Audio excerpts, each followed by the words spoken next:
These little cheap flame-style lighters have been around for a long time, and at only $1, what a deal.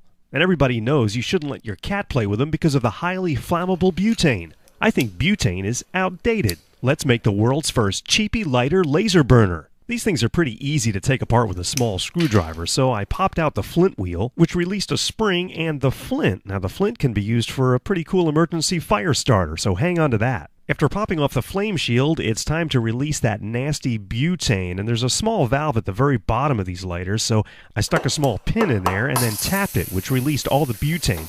Then the last part to remove was the little button that releases the butane.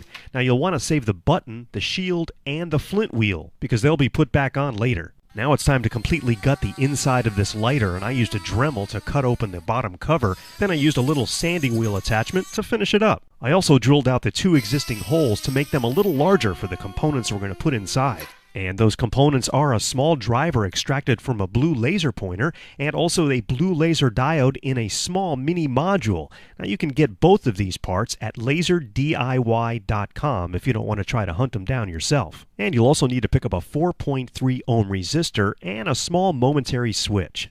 Now everything needs to be wired up according to this wiring diagram: the driver, the laser diode, the resistor, and the switch. Now, there's only one thing missing, and that's a power source. So I'm going to go back to my 12-volt battery hack and pop that 12-volt battery open to get myself a couple of button cells. And those will be attached to my positive and negative leads using a couple of small magnets. Now it's time to assemble everything inside of our lighter shell: the little switch, our laser diode, our driver, and finally our power source.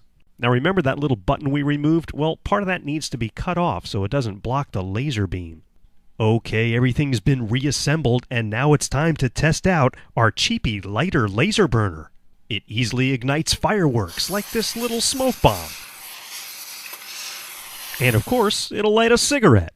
As with any laser, never point it at yourself or any living thing. And that's how to make the world's first cheapy lighter laser burner.